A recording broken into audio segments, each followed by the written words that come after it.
সকল প্রভুজি এবং মাতাজিদের চরণে আমার প্রণাম। ইসকন শ্রী শ্রী রাধা গোবিন্দ টেম্পল ম্যাঙ্গালোরের তরফ থেকে আমরা লেভেল 2 এর ভগবদ গীতা অধ্যয়ন করছি এবং আজকে আমাদের সপ্তম দিন। আজকে আমরা চতুর্থ অধ্যায় শুরু করব। শুরুতেই আমরা মঙ্গলাচরণ করব।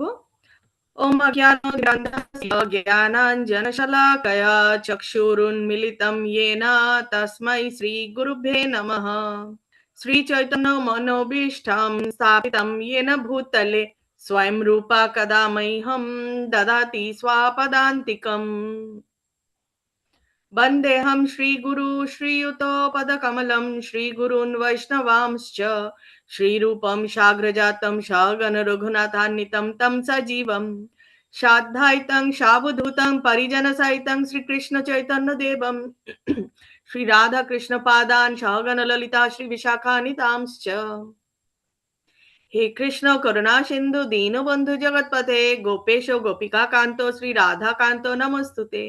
तप्त कांचन गौरांगी श्री राधे वृंदावनेश्वरी वृषभानुसुते देवी प्रणमामि हरिप्रिये। वाञ्छाकल्पतरुभ्यश्च कृपा सिन्धुभ्येव च पतितानां पावनेभ्यो वैष्णवेभ्यो नमो नमो।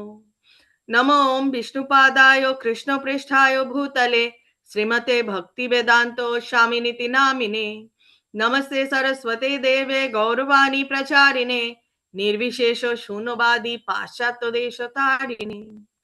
जय श्री कृष्ण चैतन्य प्रभु नित्यानंद श्री अद्वैत गदाधर श्रीवासादि गौर भक्त वृंद। हरे कृष्ण कृष्ण कृष्ण हरे हरे हरे राम राम राम हरे हरे। निताय गौर प्रेमानंदे हरि हरि बोल। श्रीला प्रभुपाद की जय, श्रीला गुरु महाराज की जय, गुरु परंपरा की जय, श्री श्री राधा गोविंद जी की जय।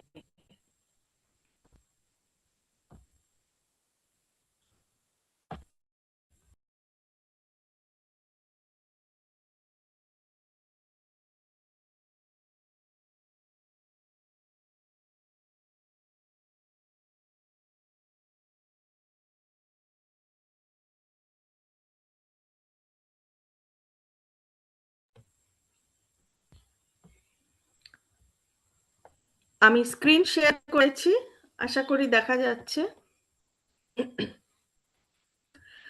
ওম নমো ভগবতে বাসুদেবায়, ওম নমো ভগবতে বাসুদেবায়, ওম নমো ভগবতে বাসুদেবায়। আজকে ভগবদ গীতার চতুর্থ অধ্যায় আমরা শুরু করতে চলেছি এবং চতুর্থ অধ্যায়ের নাম হচ্ছে জ্ঞান যোগ। জ্ঞান যোগ ভগবান শ্রীকৃষ্ণর কথা দিয়ে শুরু হতে চলেছে। প্রথম শ্লোক, শ্রী ভগবানুবাচ ইমাম বিভাস্বতে যোগম प्रोक्तावान् अहमव्ययं विभास्वन्मानवे प्राह मनुरिक्ष्वाकवे ब्रवीत्।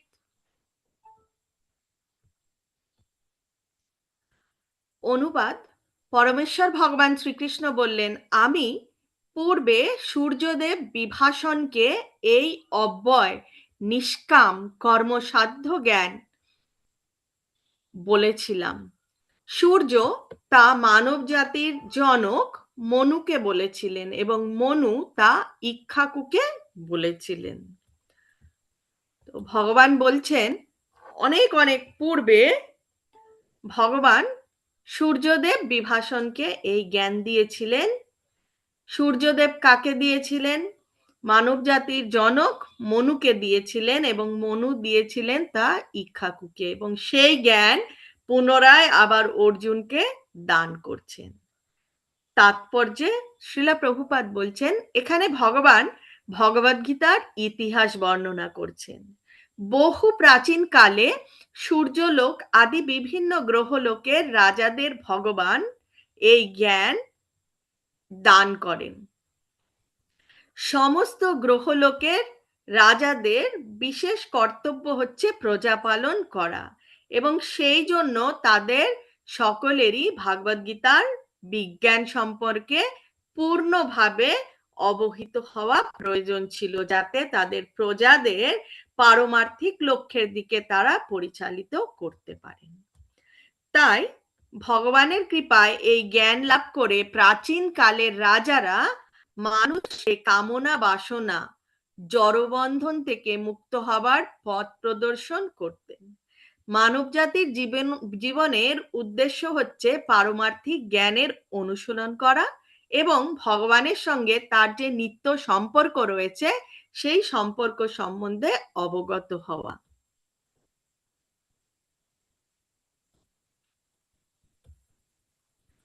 ত্রেতা যুগের প্রারম্ভে বিভাষণ মনুকে ভগবত তত্ত্বজ্ঞান দান করেন। মানব সমাজের পিতা মনু এই জ্ঞান তার পুত্র শশাগরা পৃথিবীর অধীশ্বর এবং রঘুবংশের জনক ইক্ষ্বাকুকে দান করেছিলেন। এই রঘু বংশই হচ্ছে শ্রী রামচন্দ্রের বংশ, যার জন্য আমরা রঘুপতি রাম বলে থাকি। সুতরাং ভগবদ্গীতা মহারাজ ইক্ষ্বাকুর সময় থেকেই মানব সমাজে বর্তমান। এখন আমরা পুরো ইতিহাসটা জানব। এই পৃথিবীতে এখন কলিযুগের 5000 বছর চলছে। কলিযুগ স্থায়িত্ব কত, কলিযুগে কত বছর অবধি থাকবে? কলিযুগের জন্ম মানে বয়স বলতে পারি আমরা 4,32,000 বছর। সেখানে মাত্র 5,500 বছর সবে পূর্ণ হয়েছে। কলিযুগের আগে ছিল দাপর যুগ, সেই দাপর যুগ ছিল 8 লক্ষ বছরের, এবং তার আগে ছিল ত্রেতা যুগ। ত্রেতা যুগ ছিল 12 লক্ষ বছর। এভাবে প্রায় 20,05,000 বছর আগে মনু তার পুত্র এই পৃথিবীর অধীশ্বর ইক্ষ্বাকুকে এই ভগবদ্গীতা দান করেন। বর্তমান মনুর, আমরা যে বর্তমান কলিযুগে রয়েছি, সেই বর্তমান যুগের মনুর আয়ু হচ্ছে 30,53,00,000 বছর, এবং তার মধ্যে 12,08,00,000 অতিবাহিত হয়েছে। মনুর জন্মের সময় ভগবান শ্রীকৃষ্ণ বিভাষণকে ভগবদ্গীতা দান করেছিলেন। তাহলেও গীতা প্রথমে বলা হয় 12,08,00,000 বছর আগে, এবং মানব সমাজে এই জ্ঞান প্রায় 20 লক্ষ বছর ধরে বর্তমান। ভগবান সর্বপ্রথম এই জ্ঞান বিভাষণকে দান করেন, কারণ বিভাষণও হচ্ছেন একজন ক্ষত্রিয় এবং সূর্য বংশজাত সমস্ত ক্ষত্রিয়ের তিনি হচ্ছেন আদি পিতা। ভগবানের কাছ থেকে আমরা ভগবদ্গীতা প্রাপ্ত হয়েছি বলে ভগবদ্গীতা বেদেরই মতন পরম তত্ত্বজ্ঞান সম্বন্ধিত, এবং এই জ্ঞানকে কি বলা হয়? এই জ্ঞানকে বলা হয় অপৌরুষেয়। ভগবদ্গীতা যথার্থ মর্ম উপলব্ধি করতে হয় গুরু পরম্পরার ধারায়, এবং এখানে বর্ণনা করা হয়েছে যে ভগবান এই জ্ঞান প্রথমে বিভাষণকে দান করেন। বিভাষণ তা দেন মনুকে, এবং মনু ইক্ষ্বাকুকে। এভাবেই গুরু শিষ্য পরম্পরা ক্রমে এই জ্ঞান প্রবাহিত হয়ে আসছিল। দ্বিতীয় শ্লোকে ভগবান বলছেন, এবং পরম্পরা প্রাপ্তম ইমাম রাজার্ষয় বিদুঃ সাকালে নেহা মহতা যোগো নষ্টা পরন্তপ। ভগবান বলছেন, এভাবে পরম্পরার মাধ্যমে এই জ্ঞান প্রাপ্ত হয়েছেন রাজর্ষিরা, এবং কিন্তু দিনের পর দিন, বছরের পর বছর, যুগের পর যুগ গেছে, তাই কালের প্রভাবে পরম্পরা ছিন্ন হয়েছিল, এবং তাই সেই যোগ নষ্টপ্রায় হয়েছে। তাৎপর্যে শ্রীলা প্রভুপাদ বলছেন, এখানে স্পষ্টভাবে বলা হয়েছে যে গীতা রাজর্ষিদের জন্যই বিশেষভাবে উদ্দিষ্ট হয়েছিল, কারণ প্রজা পালনের কাজে তারা যথার্থভাবে এই শাস্ত্রের উদ্দেশ্য কার্যকারী করবেন। ভগবদ্গীতার অমৃতময় উপদেশ কখনোই অসুরদের জন্য ছিল না এবং আগামীতেও থাকবে না। তারা এই জ্ঞানকে গ্রহণ করতে অক্ষম এবং জনগণের সেবায় তারা প্রয়োগ করতেও অক্ষম।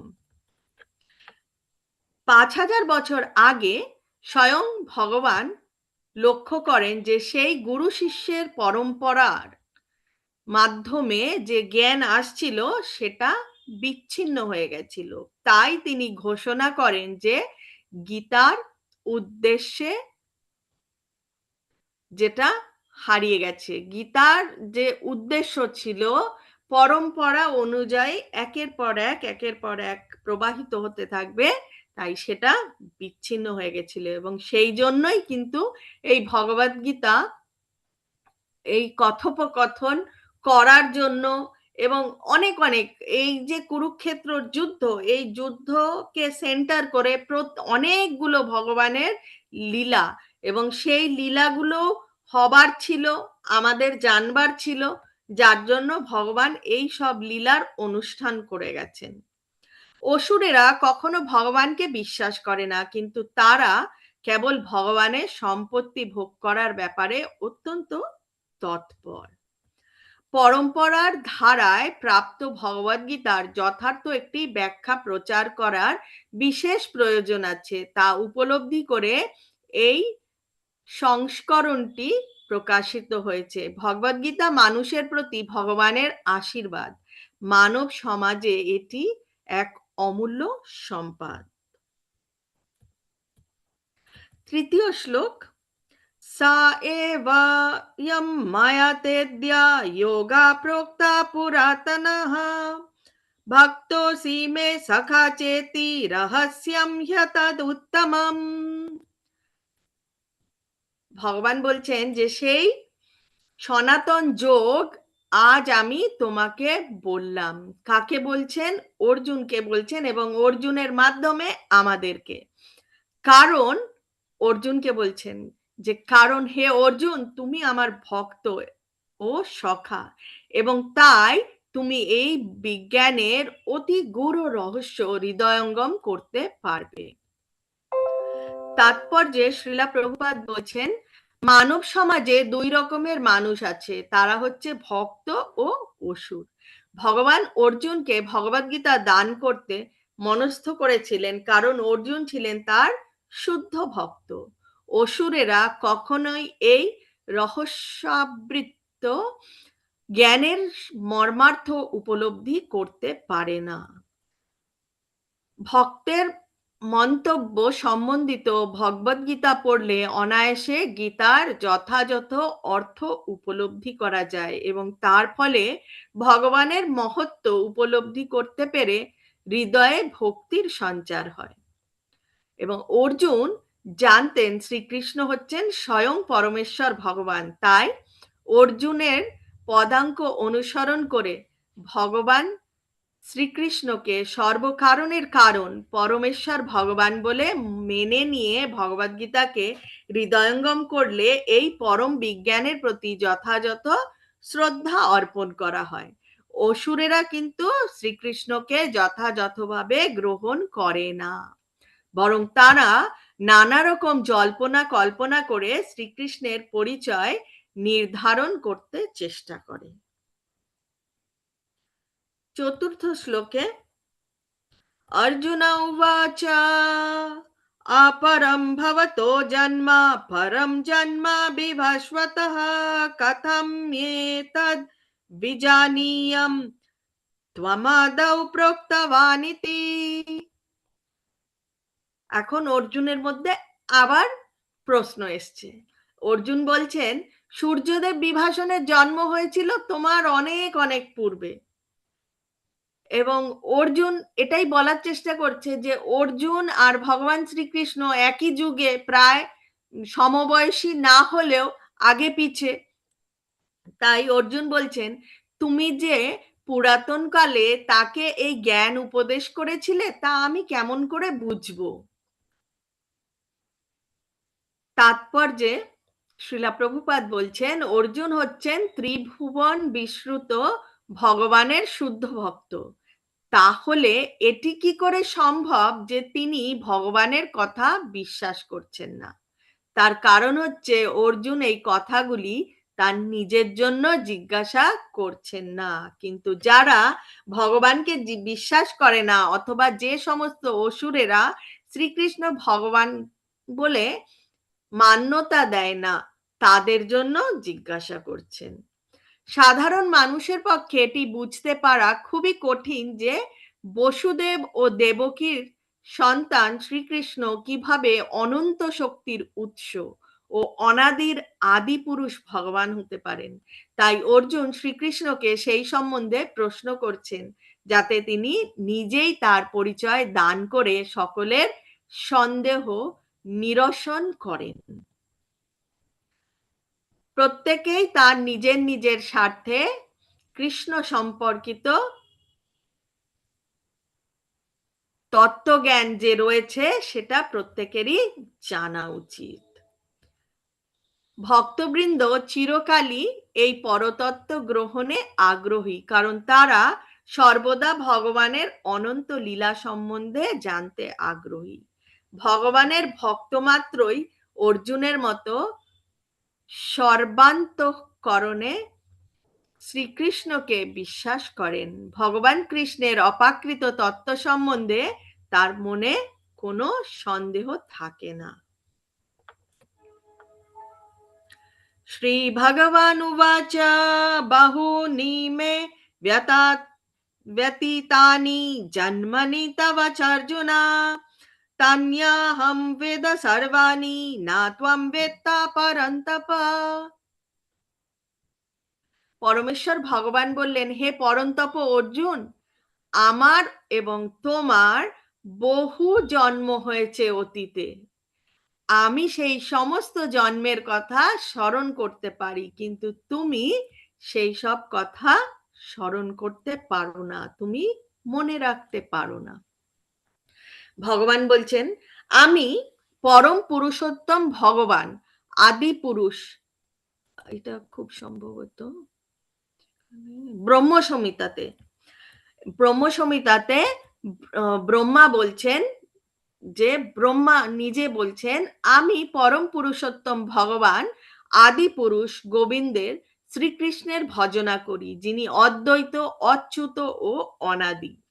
যদিও অনন্ত রূপে পরিব্যাপ্ত, তবুও তিনি সকলের আদি পুরাণ পুরুষ, এবং তিনি সর্বদাই নবযৌবন সম্পূর্ণ সুন্দর পুরুষ। যারা শ্রেষ্ঠ বেদজ্ঞ তাদের কাছেও ভগবানের সচ্চিদানন্দময় এই রূপ দুর্লভ, কিন্তু ভগবানের শুদ্ধ ভক্ত সর্বক্ষণ ভগবানকে এই রূপে দর্শন করেন। তাই ব্রহ্মাজি বলছেন, আমি পরম পুরুষোত্তম ভগবান আদি পুরুষ গোবিন্দের বা শ্রীকৃষ্ণের ভজনা করি, যিনি শ্রী রামচন্দ্র, শ্রী নৃসিংহদেব আদি বহু রূপে অবতরণ করেন, কিন্তু পরম পুরুষ শ্রীকৃষ্ণ হচ্ছেন তার আদি স্বরূপ, এবং তিনি স্বয়ং অবতরণও করেন। বেদেও বলা হয়েছে যে যদি ভগবান অদ্বৈত, তবুও তিনি অনন্ত রূপে প্রকাশিত হন। অর্জুনের মতন ভক্তরা হচ্ছেন ভগবানের নিত্য সহচর। ভগবান যখন অবতরণ করেন, তখন ভগবান তার অন্তরঙ্গ ভক্তরাও তাদের যোগ্যতা অনুযায়ী তার সেবা করার জন্য তার সঙ্গে অবতীর্ণ হন। ভগবান হচ্ছেন সর্বকারণ কারণম, তিনি হচ্ছেন পরমেশ্বর। আমরা জানি বা শুনেছি বা পড়েছি যে রাজা যখন কোথাও যান, তিনি কিন্তু কখনো একা যান না, তিনি কিন্তু তার সঙ্গে তার যে পার্ষদ তাদেরকে সাথে করে নিয়ে যান। এখনো আমরা দেখতে পারি এই যুগে, যখন প্রধানমন্ত্রী বা মুখ্যমন্ত্রী কোথাও যাচ্ছেন, তার সঙ্গে কিন্তু তার খুব কাছের যারা রয়েছেন তারাও কিন্তু তার সঙ্গেই আসেন। ঠিক এখানেও তেমনি ভগবান শ্রীকৃষ্ণ যখন অবতরণ করেন তখন তিনিও কিন্তু তার পার্শ্বদের সঙ্গে করে নিয়ে আসেন এবং অর্জুনও সেই পার্শ্বদের একজন। এই শ্লোকে বোঝা যায় লক্ষ লক্ষ বছর আগে ভগবান যখন সূর্যদেব বিভাষণকে ভগবদ্গীতা শোনান তখন অর্জুন ও অন্য কোনো রূপে সেখানে উপস্থিত ছিলেন, কিন্তু ভগবানের সঙ্গে অর্জুনের পার্থক্য হচ্ছে যে ভগবান ভোলেনি আগের জন্মের কোনো কথা। যদিও ভগবান অজ, তিনি জন্মগ্রহণ করেন না, কিন্তু তাও তিনি আগে পূর্বকালে যে অবতরণ করেছিলেন সেই সব লীলার কথা তিনি ভোলেন না, কিন্তু অর্জুন তা ভুলে গেছেন। ব্রহ্ম সংহিতাতে ভগবানকে অচ্যুত বলে বর্ণনা করা হয়েছে। এর অর্থ হচ্ছে জড়জগতে এলেও ভগবান মায়ার দ্বারা প্রভাবিত কখনোই হন না। যেমন কিনা আমরা প্রতি মুহূর্তে মায়ার দ্বারা প্রভাবিত হয়ে যাই, কিন্তু ভগবান কখনো হন না। ভগবান হচ্ছেন নিয়ন্তা, তিনি মায়াকে নিয়ন্ত্রণ করেন। ভগবান শ্রীকৃষ্ণ ও তার নিত্য সহচর অর্জুন উভয়ই নিত্য শাশ্বত, কিন্তু লক্ষ লক্ষ বছর আগে ভগবান যে লীলা প্রকট করেন তা সমস্তই ভগবান শ্রীকৃষ্ণের মনে আছে, কিন্তু অর্জুনের মনে নেই। ভগবান সম্পর্কিত সবকিছুই চিন্ময়, কিন্তু জীবের স্বরূপ এবং তার জড় দেহ এক নয়। ভগবানের যে রূপ রয়েছে সেটা চিন্ময়, কিন্তু আমাদের আমাদের কিন্তু আত্মা আলাদা এবং দেহ আলাদা, দুটো এক নয়। ভগবান যখন জড় জগতে অবতরণ করেন তখন তার দেহ এবং তিনি স্বয়ং একই থাকেন, তার মধ্যে জড় জগতের কিছু থাকে না। শ্লোক নাম্বার 6, ষষ্ঠ শ্লোক। अजोऽपि सन् अव्ययात्मा भूतानाम् ईश्वरोऽपि सन् प्रकृतिं स्वामधिष्ठाय सम्भाव्यात्मा मायया। যদিও আমি জন্মরহিত এবং আমার চিন্ময় দেহ অব্যয় এবং যদিও আমি সর্বভূতের ঈশ্বর, তবুও আমার অন্তরঙ্গা শক্তিকে আশ্রয় করে আমি আমার আদি চিন্ময় রূপে যুগে যুগে অবতরণ করি। ভগবান এখানে তার আবির্ভাবের বৈশিষ্ট্য বিশেষভাবে বর্ণনা করেছেন। যদিও তিনি সাধারণ মানুষের মতো আবির্ভূত হন, তবুও তার বহু বহু পূর্ব জন্মের সমস্ত ঘটনাই মনে থাকে, কিন্তু সাধারণ মানুষ যেমন আমরা কয়েক ঘন্টা পূর্বে কি ঘটেছিল তা মনে রাখতে পারি না। যদি কাউকে জিজ্ঞেস করা হয় একদিন আগে ঠিক এই সময় সে কি করছিল, তবে সাধারণ লোকের পক্ষে সঙ্গে সঙ্গে তার উত্তর দেওয়া কঠিন হয়ে পড়ে, কিন্তু ভগবান সবকিছুই মনে রাখেন। ভগবান এখানে তার প্রকৃতি বা রূপের কথাও ব্যাখ্যা করেছেন। প্রকৃতি বলতে স্বভাব ও স্বরূপ দুইই বোঝায়। ভগবান বলছেন তিনি তার চিন্ময় স্বরূপে আবির্ভূত হন। সাধারণ জীবদের মতো তার একটি দেহ থেকে আরেকটি দেহে তিনি দেহান্তরিত হন না। যখন তিনি জড়জগতে আবির্ভূত হন তখন তিনি তার সচ্চিদানন্দময় দেহ নিয়েই আবির্ভূত হন। জড়জগতের কোনো কলুষী তার রূপকে স্পর্শ করতে পারে না, কিন্তু তিনি যদিও তার অপাকৃত রূপ নিয়ে জড়জগতে আবির্ভূত হন এবং সর্ব অবস্থাতেই তিনি সমস্ত জগতের অধীশ্বর থাকেন, তবুও তার জন্মলীলা আর 5 জনের সাধারণ মানুষের মতো বলেই মনে হয়।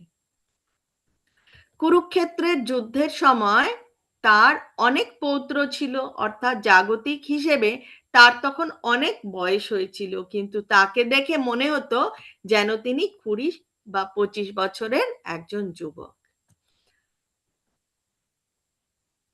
কিন্তু তাকে আমরা কোনো অবস্থাতেই কিন্তু ভগবান শ্রীকৃষ্ণর কখনো বৃদ্ধ রূপের কোনো ছবি দেখতে পাই না।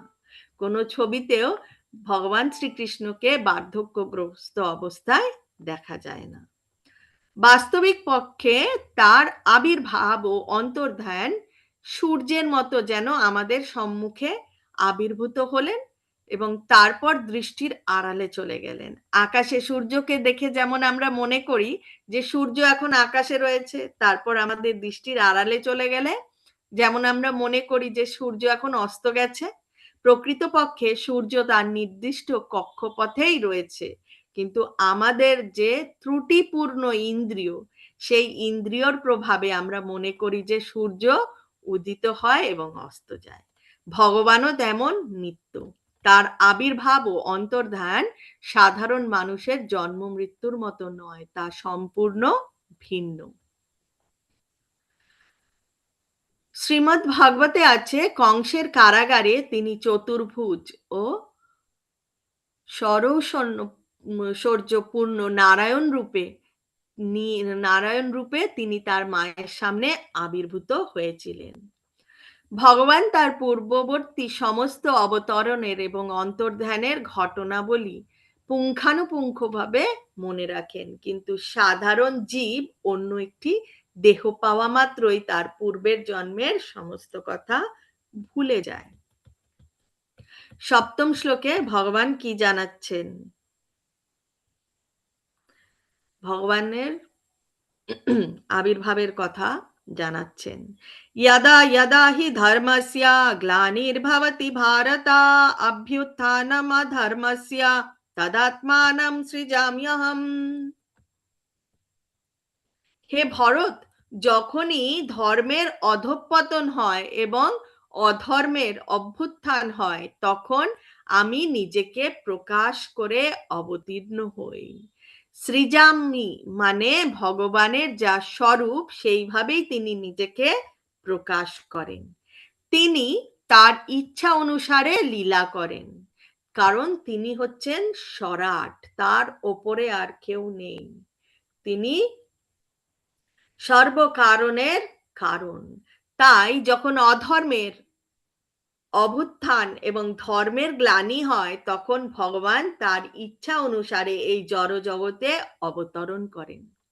শ্রীমদ্ ভাগবতে বলা হয়েছে, এই সমস্ত নির্দেশগুলি হচ্ছে ভগবানের আইন এবং ভগবান নিজেই কেবল ধর্মের সৃষ্টি করতে পারেন। ভগবানের নির্দেশে এই তত্ত্বের প্রতিষ্ঠা করাই হচ্ছে বেদের উদ্দেশ্য। বৈদিক নির্দেশগুলি মানুষকে ভগবানের প্রতি পূর্ণ শরণাগত হতে সাহায্য করে। আমরা জানতে পারি, যখন জড়বাদে পৃথিবী ছেয়ে গিয়েছিল এবং জড়বাদীরা বেদের নাম করে যথেচ্ছাচার করেছিল, তখন শ্রীকৃষ্ণের অবতার বুদ্ধদেব অবতরণ করেছিলেন। আসুরিক ভাবাপন্ন মানুষেরা বৈদিক সিদ্ধান্ত অনুসরণ না করে নিজেদের ইচ্ছামতো পশু বলি দিতে শুরু করেছিল। এই অনাচার দূর করে বেদের অহিংস নীতি প্রতিষ্ঠা করবার জন্যই ভগবান কিন্তু বুদ্ধ রূপে আবির্ভূত হয়েছিলেন। অনেকে আবার মনে করেন ভগবান কেবল ভারত ভূমিতেই অবতরণ করেন, কিন্তু এই ধারণাটিও ভুল। প্রত্যেক অবতরণে তিনি ধর্ম সম্বন্ধে ততটুকুই ব্যাখ্যা করেন যতটুকু সেই বিশেষ স্থান ও কালের মানুষেরা হৃদয়ঙ্গম করতে পারে, কিন্তু তার উদ্দেশ্য একই থাকে। সেটা কি? ধর্ম সংস্থাপন করা এবং মানুষকে ভগবতমুখী করা। কখনো তিনি স্বয়ং আবির্ভূত হন, কখনো তিনি তার সন্তান অথবা ভৃত্যরূপে তার প্রতিনিধিকে প্রেরণ করেন, আবার কখনো তিনি ছদ্মবেশেও অবতরণ করেন। ভগবানের অবতরণের উদ্দেশ্য হচ্ছে সর্বত্র সকলকে কৃষ্ণ ভাবনাময় উদ্ভূত করা। অষ্টম শ্লোকে ভগবান বলছেন, परित्रणाय साधूनां विनाशाय च दुष्कृतं धर्म संस्थापनार्थाय সম্ভবামি যুগে যুগে। তাহলে ভগবান কেন অবতরণ করেন? সাধুদের পরিত্রাণ করবার জন্য এবং দুষ্কৃতকারীদের বিনাশ করার জন্য এবং ধর্ম সংস্থাপনের জন্য ভগবান যুগে যুগে অবতীর্ণ হন। ভগবদ গীতার অনুসারে কৃষ্ণ ভাবনাময় উদ্ভূত যে মানুষ তিনি হচ্ছেন সাধু। কোন লোককে আপাত দৃষ্টিতে অধর্মিক বলে মনে হতে পারে, কিন্তু তার অন্তরে তিনি যদি সম্পূর্ণভাবে কৃষ্ণ ভাবনাময় হন তবে বুঝতে হবে তিনি একজন সাধু। আরেকদিকে অসুরের স্বভাব হচ্ছে ভক্তদের ওপর অত্যাচার করা। ভক্ত যদি তার পরমাত্মীয় হয় তবুও সেই ভক্ত কিন্তু রেহাই পায় না অসুরদের কাছ থেকে। যেমন প্রহ্লাদ মহারাজ ছিলেন হিরণ্যকশিপুর সন্তান, কিন্তু তা সত্ত্বেও হিরণ্যকশিপুর সন্তান হওয়া সত্ত্বেও কিন্তু হিরণ্যকশিপু তার ভক্ত সন্তান প্রহ্লাদকে নানাভাবে নির্যাতন করেছিলেন। শ্রীকৃষ্ণের মাতা দেবকী ছিলেন কংসের ভগিনী, কিন্তু তা সত্ত্বেও কংস তাকে এবং তার পতি বসুদেবকে নানাভাবে নির্যাতিত করেছিলেন, কারণ সে জানতে পেরেছিল যে শ্রীকৃষ্ণ তাদের সন্তান রূপে আবির্ভূত হবেন। ভগবানের অনেক রকম অবতার আছে, যেমন পুরুষ অবতার, গুণ অবতার, লীলা অবতার, শক্তাবেশ অবতার, মন্বন্তর অবতার এবং যুগ অবতার। কিন্তু ভগবান শ্রীকৃষ্ণ হচ্ছেন সমস্ত অবতারের উৎস, তিনি আদি পুরুষ। ভগবান এখানে বলেছেন তিনি যুগে যুগে অবতীর্ণ হন। এর থেকে বোঝা যায় তিনি কলিযুগেও অবতরণ করেছেন। ভগবদ গীতাতেও বলা হয়েছে কলিযুগের অবতার গৌর সুন্দর শ্রী চৈতন্য মহাপ্রভু সংকীর্তন যজ্ঞের মাধ্যমে শ্রীকৃষ্ণের আরাধনা করবেন এবং সমগ্র ভারতবর্ষে ভগবদ ভক্তি প্রচার করবেন। তিনি ভবিষ্যৎবাণী করে গেছেন। কে? চৈতন্য মহাপ্রভু। তিনি বলেছেন পৃথিবীতে আছে যত নগরাদি গ্রাম সর্বত্র প্রচার হইবে মোর নাম। আজকের দিনে কিন্তু আমরা সেটাই দেখতে পাচ্ছি। আমরা যদি দেখার চেষ্টা করি যে সারা পৃথিবীতে সব থেকে বেশি বৈষ্ণব কোথায় রয়েছে, হিন্দুর কথা বলছি না, সব থেকে বেশি বৈষ্ণবের কথা বলা হচ্ছে। সব থেকে বেশি বৈষ্ণব হচ্ছে আজকের দিনে রাশিয়াতে। কেউ ভাবতে পারবে রাশিয়ার মতন জায়গায় সব থেকে বেশি ভক্ত রয়েছে? সেটাই চৈতন্য মহাপ্রভু বলে গেছেন পৃথিবীতে আছে যত নগর আদি গ্রাম সর্বত্র প্রচার হইবে মোর নাম। তাহলে চৈতন্য মহাপ্রভু, নিত্যানন্দ প্রভু সবাই কিন্তু এদের আরাধনা করেন এবং সব থেকে বেশি করেন রাশিয়াতে। শ্রীকৃষ্ণের ভক্তেরা চৈতন্য মহাপ্রভু প্রবর্তিত সংকীর্তন যজ্ঞের প্রতি গভীরভাবে আকৃষ্ট হন। ভগবানের এই অবতার দুষ্কৃতকারীদের সংহার করেন না। চৈতন্য মহাপ্রভু এবং নিত্যানন্দ প্রভু এরা কলিযুগে এসেছিলেন এবং এরা কোনো দুষ্কৃতকারীদের সংহার করেননি, বরং তাদের অহৈতুকী কৃপায় ভবসাগর থেকে তাদের উদ্ধার করেন। সব থেকে বড় উদাহরণ হচ্ছে জগাই এবং মাধাই। নবম শ্লোকে ভগবান বলছেন জন্ম কর্ম চমে দিব্যম এবং ইয়ো বেত্তি তত্ত্বতা ত্যক্তা দেহম পুনর্জন্ম নাতি মামেতি অর্জুনা। হে অর্জুন, যিনি আমার এই প্রকার দিব্য জন্ম ও কর্ম যথাযথভাবে জানেন তাকে আর দেহ ত্যাগ করার পর পুনরায় জন্মগ্রহণ করতে হয় না, তিনি আমার নিত্য ধাম লাভ করেন। যিনি ভগবানের অবতরণের তত্ত্ব উপলব্ধি করতে পেরেছেন, তিনি জড়জগতের বন্ধন থেকে ইতিমধ্যেই মুক্ত হয়েছেন এবং তাই দেহত্যাগ করার পর তিনি তৎক্ষণাৎ ভগবানের কাছে তার ভগবত ধামে ফিরে যান। জড়বন্ধন থেকে এভাবে মুক্তি পাওয়াটা কিন্তু সহজ সাধ্য নয়। কেন? কারণ আমরা শুনি, জানি, বোঝার চেষ্টা করি, কিন্তু বুঝতে চাই না। তাই বলা হচ্ছে এইভাবে ভগবানের তত্ত্বজ্ঞান লাভ করে যে ভগবত ধামে পৌঁছাবো সেটা কিন্তু সহজ নয়। কিন্তু একবার সেই জ্ঞানটা যদি লাভ করা যায় তাহলে সহজেই পৌঁছানো যায়, কিন্তু সেই জ্ঞানটা আমরা তো নিতেই পারি না।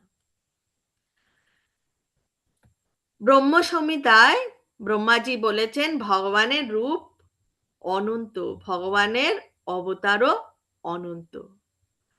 অদ্বৈতাচ্যুত মনোদিমা নস্থরূপম। ভগবানের রূপ অনন্ত হলেও তিনি এক এবং অদ্বিতীয় পরমেশ্বর ভগবান। এই সত্যকে সুদৃঢ় বিশ্বাসের সঙ্গে বুঝতে হবে। এবং যিনি বুঝতে পেরেছেন শ্রীকৃষ্ণই হচ্ছেন পরমেশ্বর, অথবা যিনি ভগবানকে বলতে পারেন তুমি পরম ব্রহ্ম, তুমি পরমেশ্বর এবং তুমি স্বয়ং ভগবান, তার তৎক্ষণাৎ মুক্তি লাভ হয় এবং ভগবানের নিত্য ধামে তিনি নিশ্চিতভাবে ভগবানের চিন্ময় সহচর্য লাভ করে থাকেন। কিন্তু অসুবিধা হচ্ছে এটাই যে আমরা শুনি, দেখি, বোঝার চেষ্টা করি, কিন্তু বুঝতে চাই না। ঠিক যেমন মধুর বোতল রয়েছে এবং মধুর বোতল খুলে মধুর স্বাদ না নিয়ে যদি মধুর বোতলটা নিয়ে চাটার চেষ্টা করি তাহলে মধুর স্বাদ পাওয়া যায় না। ঠিক সেই রকম আমরা সেই মধুর বোতলটা বন্ধ রেখেই মধুর স্বাদ নেওয়ার চেষ্টা করি। তাই ঠিক সেরকম ভগবান শ্রীকৃষ্ণকে না জেনে ভগবদ্গীতা পাঠ করলে এবং তার মন গড়া ব্যাখ্যা করলেও তেমন কোনো কাজ হয় না। আমাদেরকে সেই মধুর বোতলটা খুলতে হবে, মধুর বোতল খুলে সেই স্বাদ আস্বাদন করতে হবে। তো অসুবিধা হচ্ছে ওটাই যে আমরা আমাদের মধ্যে যে সেই ঢাকনাটা রয়েছে সেটা আমরা সরাতে চাই না। তাই মানুষ মাত্রই একটি কর্তব্য, সেটা হচ্ছে সুদৃঢ় বিশ্বাস এবং তত্ত্বজ্ঞান সহকারে কৃষ্ণ ভাবনামৃতের অনুশীলন করা এবং সেই অনুশীলন করে পরমার্থ সাধন করা। দশম শ্লোকে ভগবান বলছেন বিতারাগা ভয় ক্রোধা মন্ময়া মম উপাশ্রিতা বাহাবো জ্ঞান তপসা ভূতা মদ্ভাবমাগতঃ। আসক্তি, ভয় ও ক্রোধ থেকে মুক্ত হতে হবে এবং সম্পূর্ণরূপে আমাতে মগ্ন হয়ে একান্তভাবে আমার আশ্রিত হয়ে পূর্বে বহু বহু ব্যক্তি আমার জ্ঞান লাভ করে পবিত্র হয়েছে এবং এভাবে সকলেই আমার অপাকৃত প্রীতি লাভ করেছে। তাহলে ভগবানের কাছে যেতে হলে আমাদেরকে এই জড়া জগতের প্রতি যে আসক্তি রয়েছে সেটা ছাড়তে হবে। মনের মধ্যে ভয়, সন্দেহ, ক্রোধ এইসব থেকে আমাদের এইসব মনের মধ্যে রাখলে চলবে না। আমাদের সব কিছু ত্যাগ করে একান্তভাবে ভগবানের চরণে, চরণ কমলে সমর্পিত হতে হবে এবং তাহলেই আমরা ভগবানের কাছে পৌঁছতে পারবো। আমরা সবকিছু মানি, আমরা হরে কৃষ্ণ মহামন্ত্রও করি, কিন্তু তাও কোথাও একটা মনে হয় না, চিন্তা হচ্ছে ওটা কি হবে, ওটা কিভাবে হবে, পরশুদিন এটা হওয়ার আছে, ওটা কি ঠিক হবে না ভুল হবে, এই সব চিন্তা আমরা করতে থাকি। এই সব চিন্তা বৃথা, এই সব জড়জাগতিক চিন্তা করার দরকারই নেই। কর্ম করে যাব এবং কর্মের ফলটা ভগবানের কাছে উৎসর্গ করব। যখন ভগবানের কাছে উৎসর্গ করা হয় তখন ভগবান যেটা আমাদের পক্ষে ঠিক, আমাদের জন্য যেটা ঠিক, সেই রূপ ফলই দিয়ে দেয়। আমাদেরকে আশাটা ছেড়ে দিতে হবে। সাধারণত যে সমস্ত মানুষ দেহাত্মবুদ্ধির দ্বারা প্রভাবিত, তারা জড় বস্তুবাদ চিন্তায় এমনই মগ্ন যে তাদের পক্ষে ভগবানের ব্যক্তিত্ব সম্পন্ন সচ্চিদানন্দময় স্বরূপ উপলব্ধি করা প্রায় অসম্ভব। এই সমস্ত জড়বাদীরা কোনো মতেই বুঝে উঠতে পারে না যে ভগবানের একটি চিন্ময় দেহ আছে, যা অবিনশ্বর এবং পূর্ণ জ্ঞানময় ও নিত্য আনন্দময়। জড়বাদী চিন্তাধারায় আমাদের জড় দেহটি নশ্বর, অজ্ঞানতার দ্বারা আচ্ছন্ন হয়ে আছে এবং সম্পূর্ণ নিরানন্দে রয়েছি আমরা।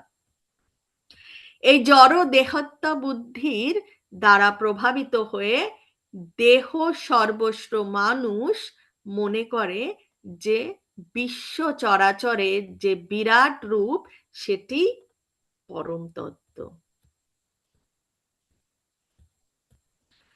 মানুষের কর্তব্য কি? মানুষের কর্তব্য হচ্ছে পারমার্থিক কর্তব্য অবহেলা করা। পারমার্থিক কর্তব্য অবহেলা করা। আচ্ছা, তিন রকমের কথা এখানে বলা হচ্ছে। পারমার্থিক কর্তব্য অবহেলা করা, ভগবানের অপাকৃত স্বরূপকে আমাদের জড়রূপের মতো বলে মনে করে ভীত হওয়া এবং জড় জীবনের নৈরাশ্যের ফলে সবকিছু শূন্য বলে মনে করা। এই তিনটির আসক্তির স্তর থেকে নিজেকে মুক্ত করা, সেটাই হচ্ছে মানুষের কর্তব্য। জড়জীবনের এই তিনটি বিভ্রান্তি থেকে মুক্ত হবার একমাত্র উপায়, সেই উপায় হচ্ছে সদ্গুরুর চরণাশ্রয় গ্রহণ করে ভগবানের সেবা করা এবং বিধি অনুসারে ভক্তিযোগের অনুশীলন করা।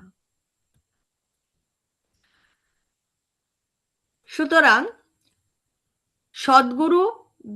সদ্গুরুর যখন আমরা আশ্রয় নেব, তখন সদ্গুরুর পথ নির্দেশ অনুসারে ধীরে ধীরে ভগবত সেবার পদ্ধতিতে আমাদের চলতে হবে। সেই পদ্ধতি অনুসরণ করতে করতে মানুষ আত্মোন্নতির সর্বোচ্চ স্তরে উপনীত হতে পারে।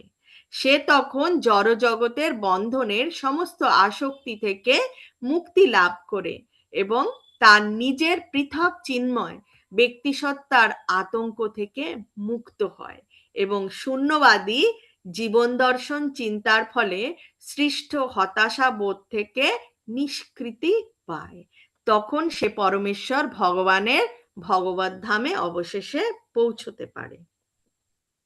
একাদশ শ্লোকে ভগবান বলছেন, ইয়ে যথা মাম প্রপদ্যান্তে তমস্তথৈব ভজাম্যহম মমা বর্তমানুবর্তন্তে মনুষ্যাঃ পার্থ সর্বশঃ। যারা যেভাবে আমার প্রতি আত্মসমর্পণ করে আমি তাদেরকে সেভাবেই পুরস্কৃত করি। হে পার্থ, সকলেই সর্বতোভাবে আমার পথ অনুসরণ করেন। তাৎপর্যে শ্রীলা প্রভুপাদ বলছেন, সকলের বিভিন্ন দৃষ্টিকোণ থেকে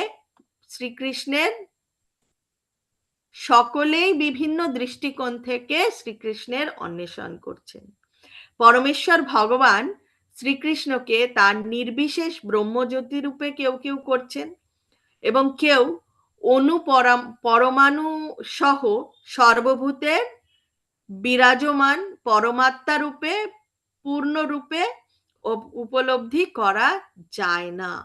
তো বলা হচ্ছে পরমেশ্বর ভগবানকে নির্বিশেষ ব্রহ্মজ্যোতি বা অনু পরমাণু রূপে কিন্তু উপলব্ধি করা যায় না, কিন্তু তার শুদ্ধ ভক্তরাই এখানে যারা মায়াবাদী, যারা নির্বিশেষ রূপের সাধনা করেন, তাদের কথা বলা হয়েছে যে ভগবানের তো রূপ রয়েছে, শ্যামসুন্দর রূপ রয়েছে, চতুর্ভুজ রূপ রয়েছে, বিরাট রূপ রয়েছে। সেখানে শুধু ব্রহ্মজ্যোতির সাধনা করে, ভগবানের সাধনা না করে শুধুমাত্র ব্রহ্মজ্যোতির সাধনা করে ব্রহ্মজ্যোতিতে গিয়ে কি হয়, সেখানে তার আর নিজে সে ব্রহ্মজ্যোতিতে মিলিয়ে যায়, তার আর নিজের কোনো আইডেন্টিটি থাকে না, নিজস্বতা থাকে না। কিন্তু শুদ্ধ ভক্তরা যারা ভগবান শ্রীকৃষ্ণের নিজেকে অংশ মনে করেন, ভিন্নাংশ মনে করেন, তারা কি চায়? তারা মনে করে যে তারা ভগবানের নিত্য দাস এবং তারা কি করতে চায়? সর্বদা ভগবানের সেবা করতে চায়। তাই তারা কিন্তু ভগবানের যে আকার, সেই আকারের সেবায় নিজেকে নিযুক্ত করে। এবং কি চায় তারা? ভগবত ভক্তরা চায় যে তারা যেখানে যেভাবেই থাকুক না কেন, হ্যাঁ, তাদের যদি পুনর্জন্মও হয়, তাহলেও যেন তারা ভগবানের সেবায় নিজেকে নিযুক্ত করতে পারে। আর তারা যদি ভগবত ধামেও পৌঁছায়, তারা চায় যে তারা যেন ভগবত ধামে পৌঁছেও ভগবানের সেবায় নিজেকে নিয়োজিত করতে পারে। তো সমস্ত তত্ত্ব অনুসন্ধানী সাধকের সাধনার বস্তু হচ্ছেন শ্রীকৃষ্ণ। তবে যে যেভাবে ভগবানকে পেতে চায়, তার সিদ্ধিও তেমন ভাবেই হয়। কেউ শ্রীকৃষ্ণকে পরমেশ্বর জ্ঞানে সেবা করে, কেউ তাকে সখা বলে মনে করে খেলা করে, কেউ সন্তান বলে মনে করে এবং স্নেহ করে, কেউ আবার পরম প্রিয় বলে মনে করে এবং ভালোবাসে। ভগবানও তেমন তাদের বাসনা অনুযায়ী তাদের সকলের সঙ্গে লীলা খেলা করে তাদের ভালোবাসার প্রতিদান দেন। ভগবানের শুদ্ধ ভক্তেরা অপাকৃত জগতে এবং এই জগতে ভগবানের সান্নিধ্য লাভ করেন এবং তার সেবায় নিয়োজিত হয়ে অপাকৃত আনন্দ অনুভব করেন। যে সমস্ত নির্বিশেষবাদী, এখানে আবার তাদের কথা বলা হচ্ছে যারা ভগবান নিরাকার বলে মনে করে, ভগবান শুধু ব্রহ্ম বলে মনে করে, তাদের কথা বলা হচ্ছে যে তাদের আত্মার সত্তাকে বিনাশ করে দিয়ে আধ্যাত্মিক আত্মহত্যা করতে চায়। কারণ তারা সেই ব্রহ্ম জ্যোতিতে বিলীন হয়ে যেতে চায়, তাই বলছে আত্মহত্যা, আধ্যাত্মিক আত্মহত্যা করতে চায়। শ্রীকৃষ্ণ তাদের তার ব্রহ্মজ্যোতিতে আত্মসাৎ করে নেন। এই সমস্ত নির্বিশেষবাদীরা ভগবানের সচ্চিদানন্দময় রূপ বিশ্বাস করে না, তাই তারা ভগবানের সান্নিধ্যও লাভ করে না এবং আনন্দ উপলব্ধি করতে পারে না। পরিণামে তাদের ব্যক্তিগত সত্তার অনুভূতিও বিলুপ্ত হয়ে যায়। তারা অপাকৃত জগতে, মানে ভগবানের ভগবত ধামে, তারা ভগবানের পরব্রহ্মে মিলে যায় এবং তারা অপাকৃত জগতে প্রবেশ করার অনুমতি পায় না, কিন্তু এই জগতে এসে আবার পবিত্র হওয়ার সুযোগ পায়। কারণ আমাদের অন্তিম আমাদের যে অন্তিম লক্ষ্য, সেটা হচ্ছে ভগবানের ভগবত ধামে পৌঁছে ভগবানের সেবা করা। যেহেতু তারা বিলীন হয়ে যাচ্ছে, তাই তারা আবার একটা সুযোগ পায়। যারা সকাম কর্মী, যজ্ঞেশ্বর রূপে ভগবান তাদের যাগযজ্ঞ অনুষ্ঠানের ফলও প্রদান করেন এবং যে সমস্ত যোগী সিদ্ধি কামনা করেন, তিনি তাদের সেই ক্ষমতাও প্রদান করেন। শ্রীমদ্ ভাগবত গীতায় বলা হয়েছে, শ্রীমদ্ ভাগবতের দ্বিতীয় স্কন্ধে তৃতীয় অধ্যায় দশম শ্লোকে বলা হয়েছে, অকাম সর্ব কামো বা মোক্ষ কামা উদারধি তীব্রেনা ভক্তি যোগেনা যজতে পুরুষম পরম। সব রকম কামনা রহিত ভক্তই হোক, সব রকম কামনা বিশিষ্ট যাজ্ঞিকই হোক বা মোক্ষকামী যোগী হোক না কেন, সকলেরই কর্তব্য হচ্ছে ভগবত যোগের দ্বারা ভগবানের আরাধনা করা। দ্বাদশ শ্লোকে ভগবান বলছেন, কাংশন্তঃ কর্মণং সিদ্ধিম যজন্তা ইহ দেবতাঃ ক্ষিপ্রম হি মানুষে লোকে সিদ্ধির্ভবতি কর্মজা। এই জগতে মানুষেরা সকাম কর্মের সিদ্ধি কামনা করে এবং তাই তারা বিভিন্ন দেবদেবীর উপাসনা করে। সকাম কর্মের ফল অবশ্যই অতি শীঘ্রই লাভ হয়। তাৎপর্যে শ্রীলা প্রভুপাদ বলছেন, এই জড়জগতের দেবদেবীর সম্বন্ধেও বিষয়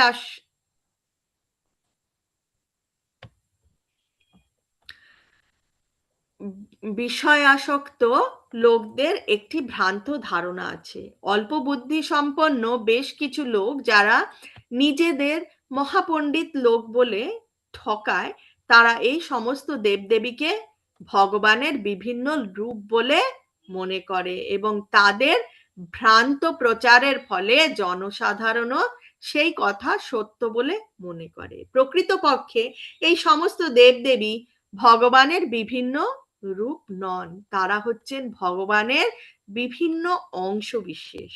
বিভিন্ন দেবদেবী হচ্ছেন শক্তিপ্রাপ্ত, যাতে তারা এই জড় জগৎকে পরিচালনা করতে পারে।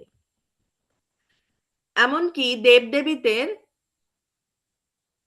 মহাদেব এবং আদি পিতামহ ব্রহ্মকেও ভগবানের সঙ্গে তুলনা করা চলে না। মায়াবাদ দর্শনের প্রণেতা শ্রীপাদ শঙ্করাচার্যও বলে গেছেন, নারায়ণ অথবা শ্রীকৃষ্ণ এই জড়া জগতের অতীত। যিনি প্রকৃত বুদ্ধিমান তিনি কেবল ভগবানের সেবা করেন। তুচ্ছ ও অনিত্য লাভের জন্য বিভিন্ন দেবদেবীকে পূজা করা নিষ্প্রয়োজন। জড়া প্রকৃতির বিনাশের সঙ্গে সঙ্গে এই সমস্ত দেবদেবী এবং তাদের উপাসকেরাও ধ্বংসপ্রাপ্ত হবে। দেবদেবীরাও যে বর দেন সেটাও কিন্তু অনিত্য। জড়জগতের বাসিন্দা এমনকি বিভিন্ন দেবদেবী এবং তাদের উপাসকেরা সকলেই মহাজাগতিক সমুদ্রের বুদ্বুদ। তো বুদ্বুদ কি হয়? বুদ্বুদ কিছু সময়ের জন্য থাকে এবং তারপরে ফেটে সেটা মিলে যায়। তো এই জড় জগৎটাও হচ্ছে ঠিক তেমন, যতক্ষণ মানে স্বল্প স্থায়ী আর কি। বুদবুদ কিন্তু বেশিক্ষণ থাকে না, তাই এখানে বুদবুদের সাথে তুলনা করা হয়েছে। এই শ্লোক থেকে বোঝা যায় খুব কম মানুষই ভগবান শ্রীকৃষ্ণের চরণে শরণাগত হয়। অধিকাংশ মানুষই সর্বক্ষণ চিন্তা করছে কিভাবে আরেকটু বেশি ইন্দ্রিয় সুখ ভোগ করা যায়, আর এই সমস্ত ভোগ বাসনা চরিতার্থ করবার জন্য তারা বিভিন্ন দেবদেবীর দুয়ারে ধর্ণা দিয়ে এটা দাও ওটা দাও বলে কাঙ্গালপনা করতে তাদের সময় নষ্ট করছে। ত্রয়োদশ শ্লোকে ভগবান বলছেন, চতুর্বর্ণ্যম মায়া সৃষ্টম গুণা কর্মা বিভাগশঃ তস্য কর্তারমপি মাম বিদ্যা কর্তারম অব্যয়ম। প্রকৃতির তিনটি গুণ ও কর্ম অনুসারে আমি মানব সমাজের চারটি বর্ণবিভাগ সৃষ্টি করেছি। আমি এই প্রথার স্রষ্টা হলেও আমাকে অকর্তা এবং অব্যয় বলে জানবে। ভগবান হচ্ছেন সবকিছুর স্রষ্টা, আর তার থেকেই সবকিছু সৃষ্টি হয়েছে। তিনি সবকিছু রক্ষা করেন, আবার প্রলয়ের পরে সবকিছু তার মধ্যেই প্রবিষ্ট হয়। সমাজের চারটি বর্ণও কিন্তু ভগবানেরই সৃষ্টি। সমাজের সর্বোচ্চ স্তর সৃষ্টি হয়েছে শ্রেষ্ঠ বুদ্ধি সম্পন্ন লোকদের নিয়ে, তাদের বলা হয় ব্রাহ্মণ, এবং তারা সদ্গুণের দ্বারা প্রভাবিত। এর পরের স্তর হচ্ছে শাসক সম্প্রদায়, এদেরকে বলা হয় ক্ষত্রিয়, এবং এরা রজগুণের দ্বারা প্রভাবিত হয়। তারপরের স্তর ব্যবসায়ী সম্প্রদায়, এবং এদের বলা হয় বৈশ্য, এরা রজ ও তম এই দুটি গুণের দ্বারা প্রভাবিত। তারপরের স্তরে হচ্ছে শ্রমজীবী সম্প্রদায়, এদের বলা হয় শূদ্র এবং এরা তমগুণের দ্বারা প্রভাবিত। প্রকৃতপক্ষে যে কোনো মানব সমাজও হচ্ছে যে কোনো পশু সমাজের মতোই, কিন্তু মানুষকে পশুর স্তর থেকে প্রকৃত মানুষের স্তরে উন্নীত করবার জন্য ভগবান এই 4টি বর্ণ বিভাগ করেছেন, যাতে মানুষ সুষ্ঠুভাবে পর্যায়ক্রমে ধীরে ধীরে কৃষ্ণ ভাবনাময় হতে পারে। গুণ অনুসারে মানুষের কর্ম নির্ধারিত হয়েছে। বিষ্ণু তত্ত্ব বা কৃষ্ণ তত্ত্বকে উপলব্ধি করতে হয় ব্রহ্ম তত্ত্বকে অতিক্রম করে, এবং তখন তিনি বৈষ্ণব পদবাচ্য হন। কৃষ্ণ তত্ত্ব মানে রাম, নৃসিংহ, বরাহ আদি সব কয়টি অংশ অবতারের তত্ত্ব সম্বন্ধিত।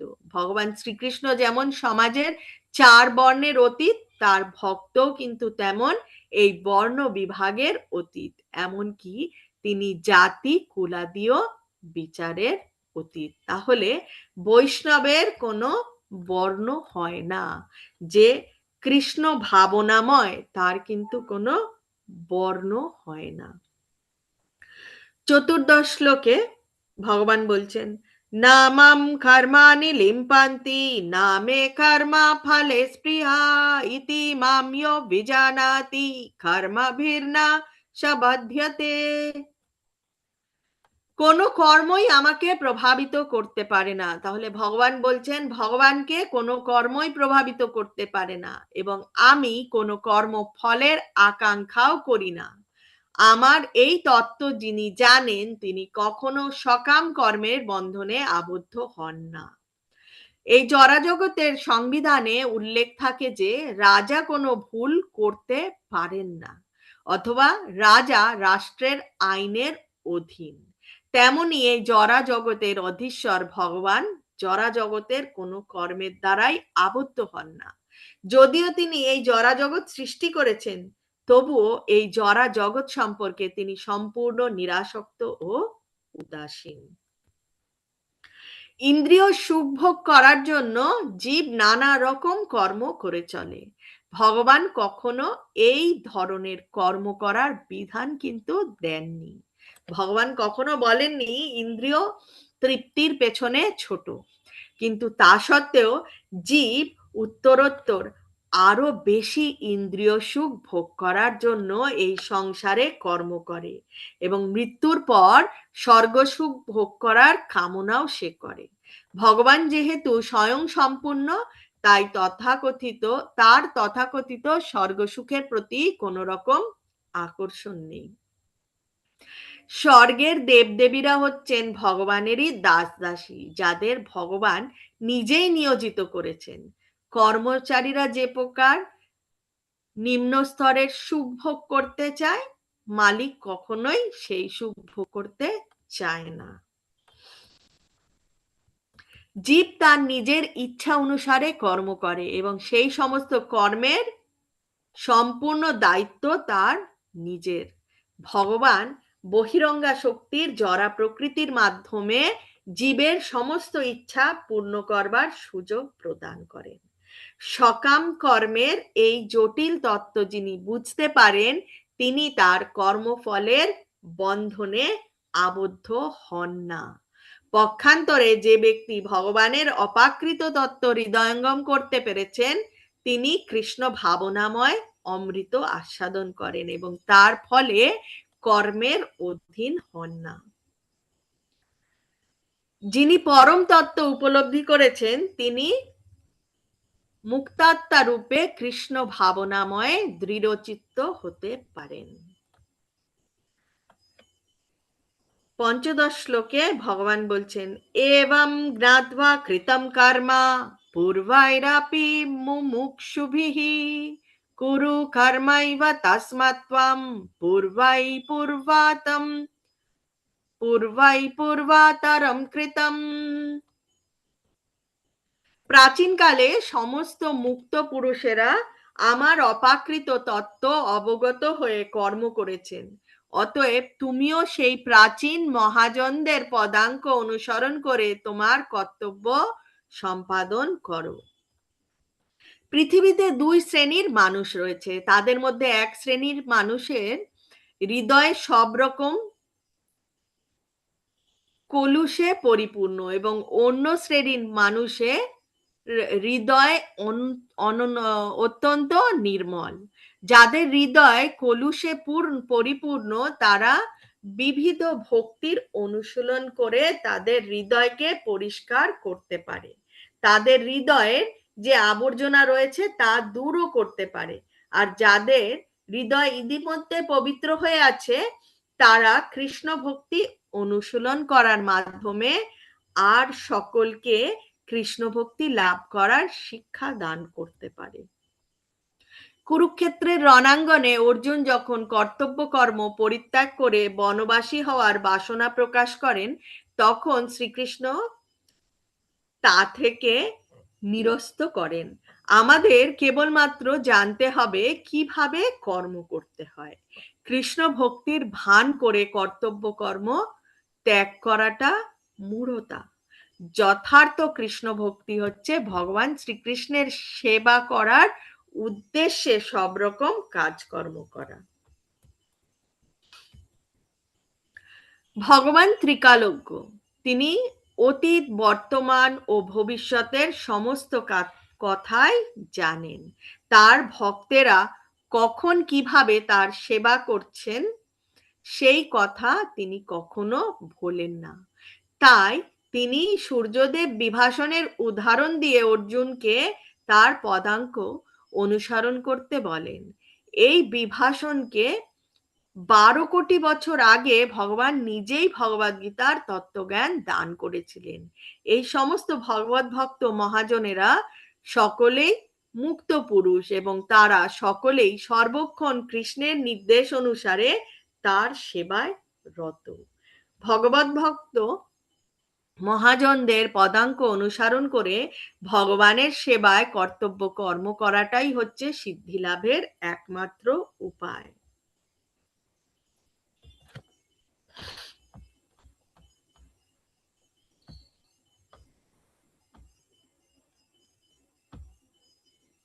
হরে কৃষ্ণ, অলরেডি 8টা বেজে গেছে, তো আজকের ক্লাস এই 15 শ্লোক অবধি রাখবো।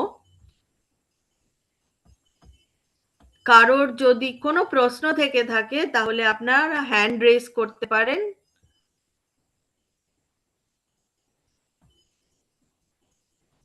আমি গত 2 দিন ধরে দেখছি কোনো প্রশ্নই নেই। কিছু বোঝা যাচ্ছে না পুরোটাই বোঝা যাচ্ছে আমি সেটা বুঝতে পারছি না।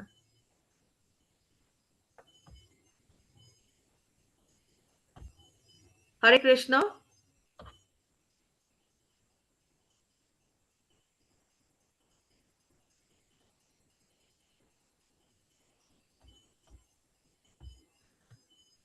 হরে কৃষ্ণ, গৌতম প্রভু বলবেন।